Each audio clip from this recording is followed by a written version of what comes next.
Reparo, Wingardium Leviosa, Aloha. Have you ever wished you could be a wizard and cast spells similar to those? Well, if so, then you might find this game interesting. My name's Nick, and today I'll be talking about the board game Harry Potter Hogwarts Battle, a cooperative deck building game.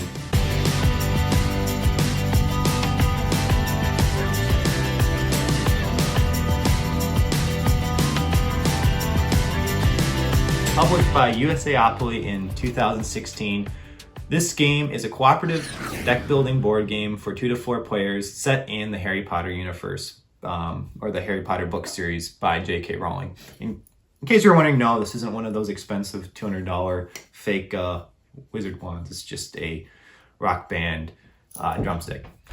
But with that said, this is a cooperative game, as mentioned in the title, so you will be playing together with the other players in the game.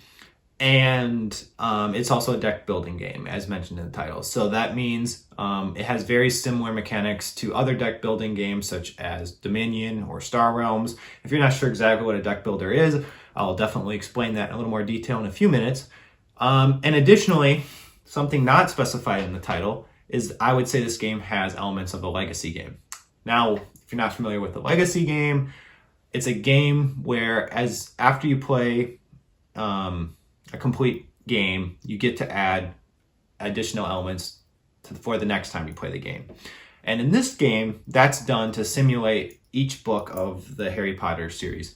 So the very first time you play the game, you'll be using all the components of this Game 1 box, which simulates all the characters and locations and spells of the first book in the Harry Potter series. After you win that game, you get to open up the Game 2 box, which simulates then all the people and places and things from the second book of the Harry Potter series, and so on all the way up to Game 7. With that said, I'm only going to try to focus on the stuff that you get to see in the first game of this of Hogwarts Battle, because I don't want to spoil the fun of finding out what you get to open up from games 2 to 7, because I think that is kind of the fun part of a game like this is not knowing exactly what's coming in the future. With that said, I can't say with certainty everything I will be saying will be void of any spoilers completely, but I'll definitely be trying my best. So with that said, I'll now focus on how the game plays for a few minutes and then wrap up with my final thoughts. So here I have a game of Harry Potter Hogwarts Battle ready to go. This is the setup for the very first game of Harry Potter Hogwarts Battle. And as mentioned, you have all these boxes of elements that come with the game. And as you play through each game, you get to add the next box of components to your next game. So the setup shown here is only components that are in this Game 1 box. And the rules actually do say that if you're familiar with how to play a deck builder game, actually go ahead and open the first 3 boxes. So I'm just saying that because the rules specifically say that. I don't think that you necessarily have to do that, even if you are familiar with how deck builders work. My girlfriend and I both have played deck builders before, and when we played this game, we just said, hey, let's just do it one by one, because why not? That sounds more like how the game's supposed to be played. So you can decide how you want to handle that, but the rules do specify, if you really want to, you can open up the first 3 boxes right away and just start from there, from basically book 3 of the Harry Potter series. With that said, I'll quick go over what everything on the board is. So in the upper left corner of the board, we have our location cards. So these are locations that are referenced in the first book of the series, Diagon Alley and the Mirror of Erised or Arised. I'm not a huge Harry Potter buff, so I don't remember exactly how that's pronounced. And then underneath that, you would have the deck of villain cards. So the villains in the first book, Draco, Crabbe and Goyle, and Professor Quirrell. That's the first set of villains that you'd be facing in this game. And then this is called the villain deck. These are just negative events that you have to draw each round of the game and negatively impact you and the other players. Then we have the heroes and their hero boards. So you have, this is a reference card for you to help keep track of the various turn sequence. And then you have your hero card that denotes who you are. So in the base game, you get Ron, Hermione, and then you also get Harry and Neville. And I say base game because there's one expansion now to this game based on the recent monster books or movies that came out. And then in addition to your player board here, which I'll show more closely, helps you keep track of your health and then your attack tokens and influence tokens. You have your own starting deck, as is traditional with any deck building game. And each hero has their own unique deck of cards designated by their name in the bottom. And so same for Hermione. And then you have the marketplace where you'll be able to acquire new cards for your deck. So in short, how a deck builder works is on your turn, you first will draw for 5 cards from your personal deck of cards. And then each card in your hand will have various effects.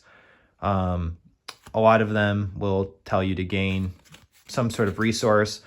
In this game, the resources that you potentially can gather are health or hearts, but that represents health, attack damage, which is represented by these thunderbolts, and then influence, which I almost think looks kind of like a Gringotts coin maybe, and I would almost prefer to just call it money, but the rules call it influence.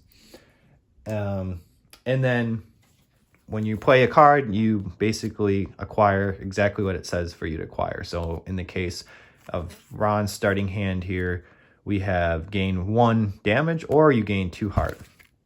And looking at Ron's health board, he's at max health, which is 10 points. So gaining the 2 health wouldn't really help him. So, and for sure, the easy decision would be to gain a damage. So I'll put that on his board here to keep track that he's gained 1 damage for his turn. Then this card allows him to gain an influence. This card says gain a damage. And if I were to defeat a villain, I would gain an influence. And then this one is gain an influence. So I'd put that on his board. And then for each ally played, gain a damage. And if you were paying attention, I actually did play an ally card. So I also get to benefit from that effect. So I gain a damage. And finally, another Alohomora, which allows me to gain another influence. I've played all my cards. I have 3 damage to assign to enemies, and then 3 influence that I can use to purchase things from the market.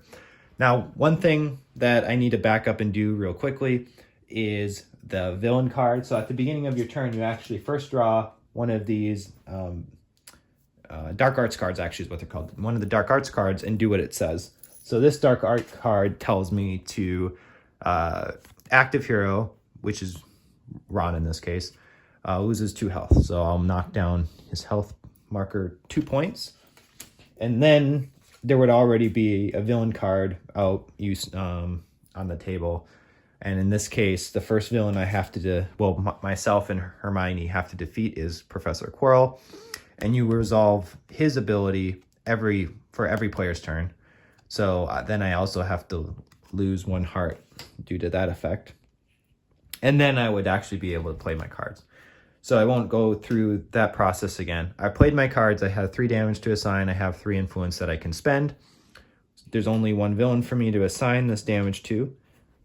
So they have a little area on the board where damage goes for each of the villain cards on display. And now I have 3 influence I can spend. Over here, the bottom right corner is the cost of each card. So for example, Hagrid here, he has some nice abilities.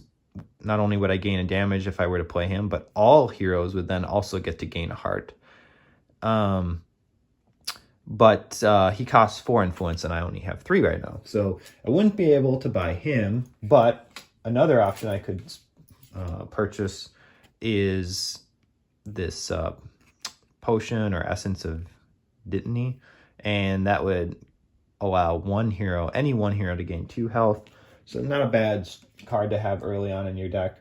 Or then we have Reparo over here, which allows me to gain 2 influence or draw a card. So I have a couple options that I can spend my 3 influence on. So let's just say I go for the Reparo card. When I get the card, I have to immediately place it in my discard pile, which is also typical for any deck builder game. When you acquire a card from the marketplace, you have to put it in your discard pile. And then there's nothing else I can do. I have no more damage to assign and no more influence to apply. So then all the cards that I played this turn go in my discard pile as well. And then I will draw back up to 5 cards, which I know exactly is what I have in this pile, but I'll count them out anyway. So 1, 2, 3, 4, 5. And then I have my hand for my very next turn. So real quick, I'll simulate Hermione's turn. So first she has to draw a new Dark Arts card. Hers is all heroes lose 1 heart and cannot draw extra cards this turn. And right now, neither of us have cards that say draw a card, but a lot of the cards that you'll eventually be acquiring do have that ability or effect. And unfortunately, this card would prevent us from being able to actually draw the extra card. But also, as it mentions, all heroes lose 1 health. So Hermione will lose a health, and then Ron also has to lose a health. And something I forgot to do at the end of Ron's turn was refill the market up to 6 cards. But then we go to Professor Quirrell's ability, which again was active hero loses 1 health. So Hermione will have to lose that. And now finally she gets to play all of her cards. So dying does not directly cause you to lose the game, or getting stunned doesn't cause you to lose the game directly, but it could indirectly cause you to lose the game because you do have to add one of those tokens to the location. And once you fill up those location cards with these tokens, then the location is taken over by the villains, and you only have so many location cards each game. So that gives you the basics on how this game plays. I'll next move on and discuss my final thoughts. So first and foremost, I do want to reiterate, this is a Harry Potter themed game. So if you are a fan of Harry Potter or have friends or family members that you're looking to get a gift for that are fans of the Harry Potter book series, definitely consider this game for that fact alone, because there really aren't many Harry Potter themed board games on the market. I think that's partly due to the fact that not many publishing companies have the rights to publish Harry Potter themed games. Clearly USAopoly, or the OP as I guess they're known since 2019, have the rights to make a Harry Potter themed game, but you don't see Harry Potter themed games from companies like Fantasy Flight or Simon Games or Asmodee in general, or any of the other more well-known board game publishing companies. And I think that's because they don't have the rights to make such kind of game. So your choices are limited, and this might be one of the best choices that are out there besides a Harry Potter themed Clue game or a Harry Potter themed Monopoly game, if that type of game interests you. With that said, is this a good game? If you're simply just looking for a good game, regardless of whether it's Harry Potter or not, well, then maybe be a little more careful with this game. I'll start with what I do like about the game. First, these rules are relatively simple to understand. And they're straightforward, and I didn't notice a lot of ambiguity or any vagueness to the rules, and I pretty much could play the game as written without having to go on Board Game Geek and ask questions, which typically I have to do several times with any board game I ever play. With that said, the intended audience for this game definitely, I think, is on the younger side. It says ages 11 and up. I think you could go down to like 6 or 7 and up. I don't see why this is limiting, saying minimum age is 11. But with that said, when you start the game, you're only playing with the content from game 1, and then each additional game does add a few more rules and elements to the game, but it does it in a digestible manner. So by the time you get to game 7, you know, even there's a lot more rules than when you first started the game, but by game 7 you've already played several versions of the game already, and by then you feel like you have a good understanding of the game. So the way the game is structured in that regard allows you to learn the rules easily, and are also not that complicated to begin with. I also really enjoy the setup time for this game. I would say it takes like 5 minutes to set up, which is great. So it's a pretty easy game to actually physically get on the table and set up. Of course, it's a Harry Potter themed game, but is it actually thematic? What I mean by that, could this game have a different theme and play exactly the same way and feel like the Harry Potter theme doesn't really impact how the game plays? And I would say, though, that in some regards, yes, this game kind of seems like the theme was pasted on. The heroes themselves maybe don't have as much uniqueness, for example, as I'd like them to have. But some cards, you know, I do think, oh, well, that's very thematic, that card would do that. Like, I think Wingardium Leviosa allows you to put an item on the top of your deck, which just seems thematic. Like, that spell would allow you to put a card on the top of your deck. It pulls everything, I think, from the books. There's a card probably for everything you would see in the book series in this game. So they do cover everything, and there is player interaction. So it's your turn. You actually get to still interact with your teammates. In this game, though, there's a lot of cards that allow other players to gain health, or other players to gain damage, or other players to gain influence. And there's plenty of times where you have a choice of, do you get to gain the influence, or do you allow your teammates to gain heart or something like that? Now, with that said, what I don't like about this game is that there's no way to actually eliminate cards from your hand.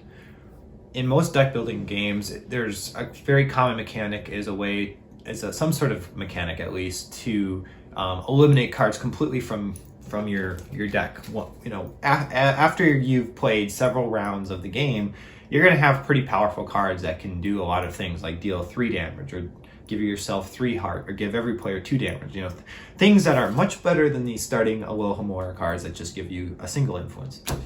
But there's no way in this game to eliminate those cards that you don't really want in your deck anymore. It bothered me that I've been playing now 10 turns into the game, and I'm still getting these cards that are of no use to me and are just clogging up my deck. I also wish the market itself would change more often. You have the 6 cards there, and when you take a card, it does get replaced at the end of your turn. But I wish almost all 6 cards go away and you get to draw 6 new ones from the deck every single time, because sometimes there's these cards that you almost feel you're buying just for the sake of getting a new card from the deck. But I just feel that it's not very fair to the players that force them into getting cards they don't want just so that they can see a new card from the deck. Especially since you can't trash that card that you got that you don't want, like I just mentioned in my first point. So that part, the marketplace aspect, it seemed just kind of static. Like you probably are only going to be buying 1 or maybe 2 cards on your turn, and so it's going to take a while to see a lot of new cards get populated in the marketplace. The marketplace deck size, I think, should be based on the number of players. Small spoiler alert, by game 7, the marketplace deck is going to be very bloated. I don't see how you might even get through half that deck playing game 7 of this game, because all those previous games added a lot of cards to the marketplace deck. So in my mind, it's like, well, why have that deck if you're not even going to play with half the cards in there? So I think one way is just either, like I said, allowing you to refresh the deck every turn or every round, or however the designers wanted to handle that, or just modify the deck so you're only using X amount of cards if you're playing with just 2 people opposed to 3 people opposed to 4 people. There's player interaction, but there's not a lot of interaction among your cards. In Star Realms, for example, you'll be focusing on getting a certain faction or color of card, and that's because if you have a red card, typically it allows you to then get a special ability with other red cards, and you start focusing on a specific type of card. Now in this game, there are items, there's allies, and there's spells. And some cards will specifically say, like this one, for each ally played, you get a damage. So there is some interaction with this particular card with the other cards in your hand. But there's not many cards like this. Very few. And that kind of bothers me, because then what's the point of really focusing on one of these categories, spells, items, and allies, if there's not a lot of interaction among the cards themselves? When I'm playing this game, I don't really feel like, as a Ron, for example, I'm doing Ron Weasley things in this game. Or as when my girlfriend was playing Hermione, I would say for her it seemed like maybe she was playing more spells because her ability did kind of influence her to do spells, but at the same time it was also more the fact that that's what she was focusing on when drawing cards, and not so much that Hermione specifically was good at playing spell cards. So I wish that was a little different. And then finally, I wasn't a huge fan of the stun mechanic in this game. So as I mentioned, you lose the game by actually not having any location cards left. Getting enough damage to the point where you get stunned doesn't make you lose the game. But I kind of wish that was what makes you lose the game, or at least is it, in addition, another way that you could lose this game. And because this game definitely, I would say, encourages you maybe to get stunned, I feel that it's really difficult not to get stunned in a full game unless you're lucky. But I don't like the idea that I have to accept getting stunned. I feel like you should never feel okay losing all your health in a game and not losing the game.